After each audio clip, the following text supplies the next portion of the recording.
শুভেচ্ছা। ক্রিকেট নিয়ে independent television নিয়মিত আয়োজন হাউজের আতারে আমন্ত্রণ সবাইকে। আপনাদের সাথে রয়েছে আমি রুবাই ইফতেখার। বরাবরের মতো আমাদের সাথে রয়েছেন আমাদের রেজিডেন্ট এক্সপার্ট আতার Ali Khan.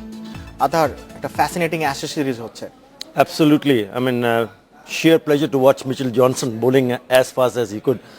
Ashes decide kore. I mean, especially if someone is playing in Australia, you can see some really quick stuff. Mitchell Johnson has been excellent, outstanding. সকাল থেকে আমরা অ্যাশেজ দেখছিলাম। আতার, আর কি আমরা কথা বলবো? Rubayat, obviously, আমাদের একটা important tour for the under-19s. West Indies is visiting us. আমরা গতকালকে একটা খেলা জিতেছি quite convincingly. Under-19 নিয়ে একটা রিপোর্ট আছে, and also we hear from Tamim Iqbal. He said something about his mentality, সে কি চিন্তা ভাবনা করছে, ওর কাছে শুনবো টি20তে কি প্রিপারেশন নেবে, আমাদের 2020 ওয়ার্ল্ড চ্যাম্পিয়নশিপ আসতেছে, এন্ড যেটা তুমি বলেছো অ্যাশেজ নিয়ে কথা বলছো। অফকোর্স ফ্যাসিনেটিং অ্যাশেজ নিয়ে কথা হবে, তবে তার আগে বুম বুম তামিম কি বলেছে শুনে নিচ্ছি। টি20 সব থেকে বড় আসর ওয়ার্ল্ড টি20তে বাংলাদেশে ভালো পারফর্ম করা অনেক অংশে নির্ভর করছে তামিম ইকবালের ফর্মের উপর। চোটের কারণে ক্রিকেট থেকে দূরে থাকা এই বাঁহাতি প্রস্তুতি নিচ্ছেন 22 গজে ফেরার। সম্প্রতি এক প্রসাধন সামগ্রী তামিমকে বানিয়েছে তাদের ব্র্যান্ড অ্যাম্বাসেডর। সে উপলক্ষে আয়োজিত এক সংবাদ সম্মেলনে ফিটনেস ও ওয়ার্ল্ড টি20 নিয়ে নানা কথা বললেন তামিম ইকবাল।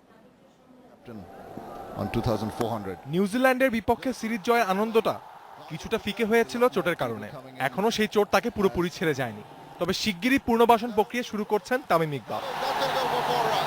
যেহেতু আমাদের হাতে সময় আছে, তো এটা চাচ্ছিল যে আমি পুরোপুরি সুস্থ হয়ে, যেটা টাইম হিসাবে 16 তারিখে আমি ফিট হওয়ার কথা, তো ইনশাল্লাহ 16 তারিখের পরে যদি কোনো ম্যাচ থাকে পুরো খেলতে পারবো ইনশাল্লাহ। সামনেই দেশের মাটিতে টি20 বিশ্ব আসর, তার উপর দলের ভার থাকবে অনেকখানি। প্রত্যাশা কতটুকু এই বাঁহাতির? কি করতে পারে বাংলাদেশ বিশ্ব সেরাদের সাথে লড়াইয়ে? বাংলাদেশকে সবাই এক্সপেক্ট করে যে বাংলাদেশ জিতবে, কিন্তু একটা প্রেশার কাজ করে। তো ওই জিনিসটা যদি আমরা না রাখি, ফেয়ারলেস ক্রিকেট খেলি, আমার কাছে মনে হয় যদি আমরা ওই ক্রিকেট খেলতে পারি তাহলে আর কোনো সমস্যা হওয়ার কথা না। দলের ব্যাটিং এর অন্যতম স্তম্ভ তিনি। তামিমের কাঁধে চাপানোর কথা হচ্ছে দলের আংশিক দায়িত্ব, তবে সহ অধিনায়কত্ব নিয়ে ভাবছেন না এখনই। ওনারা আমাকে হয়তো বহু সময় রাইট মানুষ মনে করেনি, তাই আমার থেকে জিনিসটা নিয়ে নিয়েছেন। ফিউচারে যদি আমাকে কোনোদিন রাইট মানুষ মনে করেন, তা আমি অবশ্যই আবার নিই। তো এটা নিয়ে আমার সাথে এখন সত্যি কথা কেউ অফিসিয়ালি কেউ কথাও বলে নাই, আর এই ব্যাপার নিয়ে আসলে অত ওয়ারিডও না আমি। ওয়ার্ল্ড টি20 আগে হাতে সময় আছে মাস তিনেক। তার আগে তামিমকে সামলাতে হচ্ছে আরেক চ্যালেঞ্জ। শনিবার বিসিবির ফিটনেস ক্যাম্প দিয়েই শুরু হচ্ছে তামিমের ক্রিকেটে ফেরার মিশন। খোরশেদ জামান, ইন্ডিপেন্ডেন্ট নিউজ। এবারে জুনিয়র টাইগারদের খবর। প্রথম ওয়ানডেতে ওয়েস্ট ইন্ডিজ অনূর্ধ্ব-19কে 104 রানে হারিয়েছে টাইগার তরুণরা। চট্টগ্রামে জহুর আহমেদ চৌধুরী স্টেডিয়ামে শুক্রবারের এই ম্যাচে 77 রান আর 2 উইকেট নিয়ে ম্যান অব দ্য ম্যাচ হয়েছেন মোসাদ্দেক হোসেন। শুরুটা খুব একটা ভালো হয়নি টাইগার তরুণদের। 31 রানে হারায় প্রথম উইকেট। 30 ওভার শেষে স্কোরবোর্ডে রান যখন 84, তখন উইকেটের সংখ্যা 6টি। এরপরও টাইগার তরুণদের সংগ্রহ 9 উইকেটে 222 রান। এটা সম্ভব হয়েছে দলের top order batsman Mosaddek Hossain আর 8 নম্বরে ব্যাট করতে নামা সাইদ সরকারের কারণে। দুজনে মিলে স্কোরবোর্ডে যোগ করেন 119 রান। মাত্র 66 বলে 83 রান করেন সরকার, আর মোসাদ্দেকের সংগ্রহ 107 বলে 77।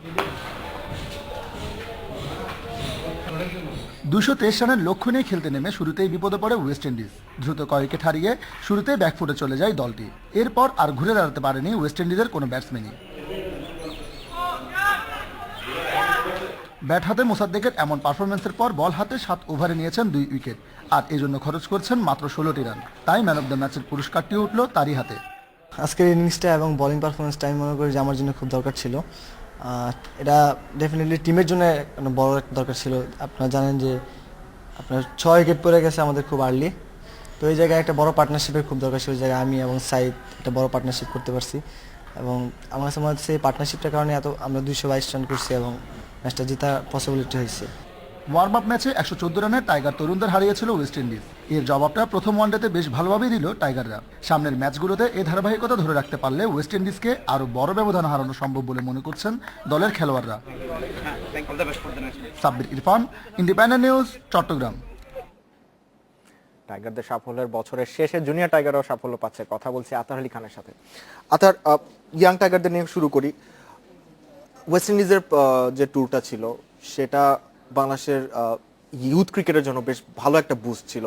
ইউথ ক্রিকেট আসলে আমরা যেরকম দেখি যে 15, 16, 17, 18, 19 তারা খেলেন, বাংলাদেশের কিন্তু ন্যাশনাল টিমেও স্টার্টটা হয় 17, 18 থেকে। পার্থক্যটা আসলে একটা ব্যাটসম্যানের মেন্টালিটিতে কোথায় থাকবে বা একটা খেলোয়াড়ের মেন্টালিটিতে I কোথায় think থাকবে? you grow as a player. You play for the under 19 যেটা আমাদের এজ গ্রুপ লেভেলে যারা খেলে তারা কিন্তু গ্রো করে। You need to get matured. এখন যখন ম্যাচিউরিটিটা বাড়তে থাকবে, সিচুয়েশনটা যা ডিমান্ড করবে ওটা করতে থাকুক খেলার মাধ্যমে, তাহলে you are good enough to step into the big shoes, এক স্টেপ হেড গেলে আন্ডার 19 থেকে এই টিমে গেলে, তারপর ওখান থেকে ন্যাশনাল টিমে গেলে it's important for them to tour around as well. যেটা আমরা কিছুক্ষণ আগে বললে তুমি কে ওয়েস্ট ইন্ডিজ ট্যুরে গিয়ে আমরা কিন্তু 7 ম্যাচের সিরিজে কিন্তু 4-3, it was tight, it was pretty tough series and they won it শেষের দিকে খুব ভালোভাবে জিতেছে। Starting is very well as well. We heard from Musaddek Hossain, he looks to be very mature player, I been very impress. সে কিন্তু বিদেশে গিয়ে run করছে, এখানেও রান করছে। এখন ইম্পর্টেন্টলি যেটা আমরা বাংলাদেশ টিমে যেটা দেখছি আমরা, কে there is support from everybody. They were 6 down, আমি দেখতে পাচ্ছি 84 রানে 6টা উইকেট পড়ে গেছিল। তারপরে he found somebody by the name of Saeed Sarkar, যে 83 রান করলো with 8 fours and 4 sixes, which shows again that we have some more players like Shohag Ghazis who can come late down the order and score runs, which is really good, healthy signs for Bangladesh, even the young team. আতার, আপনাকে এখানে একটা প্রশ্ন করতে চাই যে আসলে কতটা কোন এইজটা ঠিক, আমরা সাবকন্টিনেন্টে আমরা এই ব্যাপারটা নিয়ে আগেও কথা বলেছি যে সাবকন্টিনেন্টে we have a tendency to pick players rather early in their age, like 16, 17, 18, 19 দেখা যায় ন্যাশনাল টিমের প্রেশার নিতে হচ্ছে, এবং যার ফলে আমরা অনেক খেলোয়াড় আমাদের ছিলেন যারা 25, 26, 27 এর আগেই বার্ন আউট হয়ে গেছেন, Nafees Iqbal, Aftab Ahmed, to name of you. আসলে একজন ইয়াংস্টারকে পিক করার রাইট টাইমটা কখন? তাকে কি আমরা খুব তার র ট্যালেন্টের উপর ভরসা করে তাকে জায়গা দিব? It's a very fine line. So selectors have to pick their choice of cricketer, যে তারা মনে করে কি they will deliver the goods to the national team. এখন যদি আমরা দেখি under 19 Mosaddek has been outstanding, কিন্তু আমাদেরকে এটাও বুঝতে হবে যে who will he go and replace in the national team. National team problem starts when the top order or the players in question don't score runs, যারা ন্যাশনাল টিমে আছেন, because you want replacement players. So you're building up the pipeline থেকে আমরা কিন্তু প্লেয়াররা বের করে নিয়ে এসে we are thinking that আমাদেরকে 3-4 জনকে নিয়ে আমরা চেষ্টা করবো যে তারা fill in the gaps করব। বাট আন্ডার 19 থেকে ডাইরেক্টলি নিয়ে যাওয়ার ন্যাশনাল টিমে আমি এটা পক্ষে নয়, because I want them to get more matured as a cricketer, not only playing for the under 19s, but there is also academy team and there is A team. এখানে has to be a step by step until there is an outstanding player প্রতি ম্যাচে run করছে, প্রতি ম্যাচে wicket নিচ্ছে, and we are eager. আমরা এনামুল বিজয়ের কথা কিন্তু এনামুল বিজয়, মমিনুলকে আমরা দেখেছি, বাট Anamul Bijoy outstanding cricketer as an under 19, and আমাদেরকে actually it is very difficult for the youngster to adjust in the big league. আমরা যখন টেস্ট ম্যাচ ক্রিকেট খেলি আর ওয়ান ডে ক্রিকেট খেলি, যা টেস্ট প্লেইং নেশনদের সাথে খেলি, the gap is huge gap, ওইখানে adjust করতে কষ্ট হচ্ছে, যেখানে আমরা এই কারণে কি তার বার্নআউটটা হচ্ছে। আমি যে খেলোয়াড়দের যে এক্সাম্পলটা দিলাম, instead of thinking about burnout, I think maybe আমরা হয়তোবা একটু তাড়াতাড়ি তাদেরকে সুযোগ দিচ্ছি টপ লেভেল ক্রিকেট খেলার জন্য। I think you need to be a little bit more patient, এবং যেটা আমি আগে বললাম যেহেতু আমাদের টপ অর্ডার রান করছে না, so we don't know who to replace him with whom. এখানে Imrul Kayes has scored runs this season, so there is one good window has opened for Bangladesh. Tamim ইকবালের সাথে আমরা হয়তো বা ভবিষ্যৎকে ইমরুল ক্যাসের সাথে দেখতে পারি, but don't challenge the young cricketer or push them into the big arena এত তাড়াতাড়ি করার দরকার নেই। আতার টপ অর্ডার রান করছে, অবভিয়াসলি তামিম ইকবাল রান করছেন। তামিমের আমরা একটা ইন্টারভিউ দেখলাম, কিছু বাইটস শুনলাম, কথা শুনলাম যে তিনি বলছেন যে ইনজুরি থেকে ফিরে আসতে প্রস্তুতি নেই, আমরাও চাই তিনি ইনজুরি থেকে ফিরে আসুন। ক্যাপ্টেন্সি নিয়ে একটা কথা তিনি বলেছেন, he wasn't very happy saying that, যে তাদের যখন মনে হয়েছে আমার কাছ থেকে ভাইস ক্যাপ্টেন্সি নিয়ে গেছে, আবার তাদের যখন মনে হবে তখন দিবে, I am not bothered about it. Tamim ইকবালের আসলে এটা নিয়ে কি বদার্ড থাকা উচিত? না মনে হয়। I think he's a kind of a মানে ওর অ্যাটিটিউডটাকে বলে, the way he carries himself in the field, the way he bats when he goes to bat, he's a very aggressive, ওই যে আরেকটা ওয়ার্ড ইউজ করেছে ফিয়ারলেস অ্যাপ্রোচ থাকতে হবে, so he's a fearless kind of a cricketer, and ওর কথা শোনার পরেও he said I'm not bothered, that's what he said, and which is fine, because his main job is to make sure that he's first and foremost he's very fit, মানে fit হয়ে available for selection. Obviously fit হলেই সে খেলবে বাংলাদেশ টিমে, কোনো সন্দেহ নাই, এবং his main job is to go and score runs for Bangladesh team, whether it's any form, T20 bolo, one day bolo, test match bolo, that is his prime job, and I think he's very focused on that. আমি মনে করি কি সে ওইটা নিয়ে চিন্তা করছে। Yes, if that vice captaincy issue comes and falls in to his lap, he'll say thank you very much, but যদি এটা না আসে তার কাছে, I don't think so it should bother him at all. Athar, তামিমের আমরা জানি যে ওয়ার্ল্ড টি-20তে Tamim Iqbal would be very few player যাদের উপরে বাংলাদেশ ডিপেন্ডেন্ট থাকবে। তামিম বেশ কিছুদিনের একটা ইনজুরিতে ছিলেন, নট সো সিরিয়াস ইনজুরি, নিগল ছিল। শ্রীলঙ্কা সিরিজে কি তার কাছ থেকে রান করার একটা প্রেশার এক্সট্রা আমরা এক্সপেক্ট করতে পারি, যেহেতু পরের সিরিজটাই এশিয়া কাপ বা পরের সিরিজটাই ওয়ার্ল্ড টি-20? তাকে রিদমে ফেরার জন্য কি আমরা একটু তাড়াহুড়া করছি না? না, I don't, you see he has not played domestic, ওই আপনার নিউজিল্যান্ড সিরিজের পরে কিন্তু he did not play any Domestic domestic খেলা নাই। cricket because you need to nurture a cricketer in a proper way. আমাদের যে ম্যানেজমেন্ট আছেন, আমাদের যে কোচ আছেন, ফিজিওথেরাপিস্ট আছেন, ডক্টর যারা আছেন, they know that the professional cricketers need to be fine tuned in a proper way. Because আমরা জানি কি আমাদের ইনজুরি করার পরে যদি আমি ওকে যে কোনো প্লেয়ার হোক, ফরগেট তামিম ইকবাল, এনিবডি, ওদেরকে যদি পুশ করে যদি আমাদের তাড়াতাড়ি নিয়ে আসি, আর যদি আবার ইনজুর্ড হয়, তো দেন who gonna lose out? Bangladesh team will lose out. আমরাই মানে এটা will be shattered that না, he is not available for a big tournament. So you need to find the right time to push him through, and it also depends ki Tamim Iqbal নিজে কি মনে করছে. Injury is more important yourself as well. Mentally are you feeling strong or not? আমি মনে করি he is going the right way, আর ইনশাআল্লাহ আমি তাকে দেখবো, এবং প্রেশার থাকবে অবশ্য। বাংলাদেশ টিমের জন্য সবসময় প্রেশার থাকে। we want them to score runs all the time and never they're going to field, and I hope ইনশাআল্লাহ সে রান করবে। I'm quite আমরাও confident. সেই একই আশা করছি। এখন একটা বিরতি নিতে হবে, ফিরে এসে আমরা কথা বলবো the ongoing fascinating Ashes series নিয়ে। এবার নিতে হচ্ছে ছোট্ট একটা বিরতি, ফিরবো অ্যাশেজ সিরিজ নিয়ে, ততক্ষণ সাথেই থাকুন।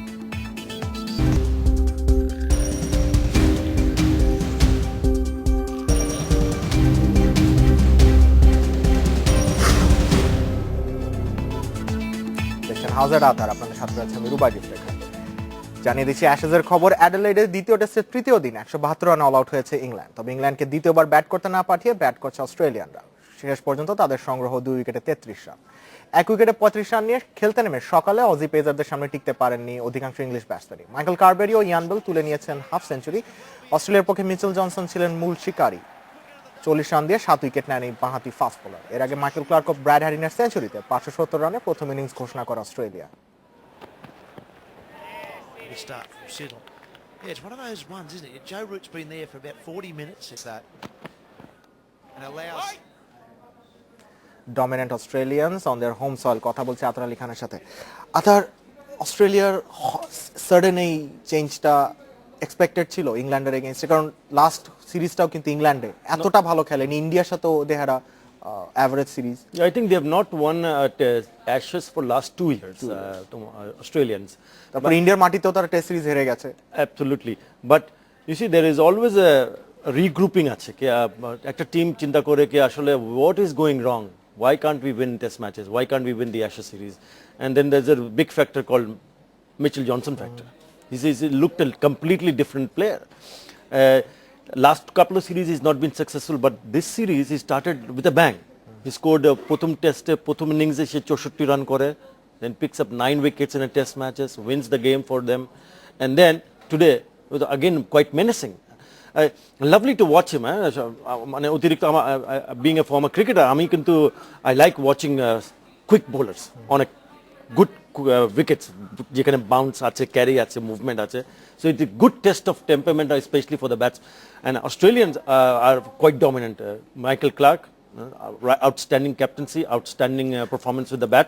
আতার, ক্যাপ্টেন মাইকেল ক্লার্কের কথা উঠলো, তো আমি একটা প্রসঙ্গ আনতে চাই যে ক্যাপ্টেনের উপর কি অনেকটা ডিপেন্ডেন্ট অ্যাশেজ সিরিজ? কারণ মাইকেল ক্লার্ক ক্লিক করেছেন, অস্ট্রেলিয়া ভালো খেলছে, কুক কিন্তু অস্ট্রেলিয়ায় কিছুটা quite, ইংল্যান্ডও he did not have a good series up to its brilliant standards. See, captain has to lead from the example.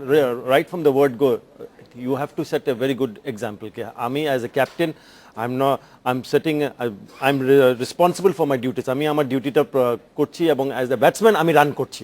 Run করলে you're leading from the front, and it শুধু run করছে না, তার handling the situation, তার bowling changes, সে কীভাবে কি target নিয়ে সে চিন্তাভাবনা করছে, এবং getting the team together. I mean, prime example for Mushfiqur Rahim, the way he handled his players in this recent series against New Zealand, যেখানে আমরা outstanding performance দেখেছি. So It is a big factor. Captain, especially between Australia and England, captain has to perform. And if যদি perform করে তাহলে অবশ্যই it's a big positive sign and also tilts that way towards the towards going to win that matches. আতার Michael ক্লার্কের ব্যাপারে একটা জিনিস আমরা সবসময় ওভারলুক করি যে তিনি গ্রেট ব্যাটসম্যান, তার ব্যাটিংটাই আমরা সবসময় দেখি, তার ক্যাপ্টেন্সিটা কিন্তু আমরা এই সিরিজেও দেখছি যে সবসময় অ্যাগ্রেসিভ থাকেন, সবসময় উইকেট নিতে চান, সবসময় অ্যাটাকিং খেলেন। তার ক্যাপ্টেন্সিটা কি আন্ডাররেট করা হচ্ছে? আন্ডাররেট করা হচ্ছে না, বিকজ অস্ট্রেলিয়ানস অলওয়েজ ফিল, সবসময় মনে করে তারা কে দে স্কাউট সামবডিকে তারা ফিউচার ক্যাপ্টেন করবে। So he was a vice captain under Ricky Ponting for a very long time, এবং তারা কিন্তু মনে করেছে যে না, Michael Clarke is the guy, আমাদের জন্য মাইকেল ক্লার্কই কিন্তু ভবিষ্যতে ক্যাপ্টেন হবে। Yes, he has not delivered the goods, not as a batsman, at ব্যাটসম্যানের ক্ষেত্রে কিন্তু he is done outstanding level, মানে খুব বেশি রান করেছে লাস্ট সিজন, কমপ্লেন হইতে পারে না বিকজ ট্রেমেন্ডাস ফর্ম। ইভেন এই সিরিজটাও কিন্তু back to back hundreds, first test match এই ম্যাচে। সো দে নিউ দ্যাট এই কিন্তু অস্ট্রেলিয়ানসকে ডিফারেন্ট শোরে নিয়ে যেতে পারবে। Plus yes, delivered as a captain এখনো হয়নি, but if he wins this test series, যেটা মনে হচ্ছে যাচ্ছে ওই পথে, then there will be lot of accolades given to him. আর আরেকজন প্লেয়ারের কথা না বললেই নয়, ব্র্যাড হ্যাডেন, 33, 34, 35 এই বয়সের খেলোয়াড়, তার ক্যারিয়ারের শেষ দিকে এসে নিজেকে রিডিসকভার করছেন। Rediscover in a sense that he's making a strong impact totally on the opposition, because প্রথম ম্যাচে কিন্তু ডিজার্ভ করছিল 100, he got 90 odd in the first test match. He was very, তার এই রেজারেকশনটা কিন্তু ইংল্যান্ড থেকে শুরু হয়েছে, লাস্ট ফোর্থ টেস্টে একটা 100 পেয়েছিলেন, তারপরে আবার ফর্মটা ধরে রেখেছে। অ্যাজ এ প্লেয়ার বয়সের ক্ষেত্রে যদি মনে করি মিড 30s এ গেলে কিন্তু batsman still can score runs, as a pace bowler জন্য কষ্ট হতে পারে, বাট তার দায়িত্বটা সে জানে কে, যেহেতু এটা এত বড় important series, Ashes is the biggest can happen to England and Australia, এইটার মধ্যে যদি সে পারফর্ম করতে পারে, then he can also play a little bit more than for Australia. But he was lucky in a sense that when he was in single digit ছিল, double figure করেছিল কিনা, simple catch ছেড়ে দিয়েছে। So that counts a lot as well. You have to ride your luck, এবং সে কিন্তু অতিরিক্ত ভালো batting করছে, এবং he partnered with Michael Clarke was outstanding, that's why পার্টনারশিপের ক্ষেত্রে কিন্তু তারা কিন্তু অনেক রান করেছে। আতার, এবার ইংল্যান্ডের দিকে if we take a look, what is going wrong? England এত ভালো খেললো পুরো সিজন, ইন্ডিয়া এসে ইন্ডিয়াকে দে ডিফিটেড ইন্ডিয়া, অস্ট্রেলিয়াকেও ক্লিন সুইপ করলো ইংল্যান্ডে, অস্ট্রেলিয়া নামার পরই is it a mental game? Mental গেমে কি হেরে গেছে? Psychologically they have been stumped, মানে they have been shocked with some sheer pace from তোমার Mitchell Johnson, is bold, deadly spells of মানে আমি কিন্তু রিসেন্ট পাস্টে এরকম প্রবলি ডেল স্টেনকে আমরা বলতে পারি, Mitchell Johnson is on fire, there is no question about that. Psychologically that's where they have hurt them, এবং তারা কিন্তু that tactics is a little bit different as well. এবার কিন্তু বডিতে বেশ শর্ট পিচ ডেলিভারি আমরা দেখতে পাচ্ছি, প্রতিটা বোলার একটা থেকে দুইটা তিনটা করে বাউন্সার মারছে, so they have a different tactics all together. একটু ভয় ঢুকানোর চেষ্টা হচ্ছে ওখানে, এবং biggest problem is Kevin Pietersen does not score runs, England is gonna be in trouble. Obviously আমরা কথা বলেছি Michael right at the top, কুকের কথা বলেছি, Ian Bell has got Trott. What happened to him? He went out because of his problems.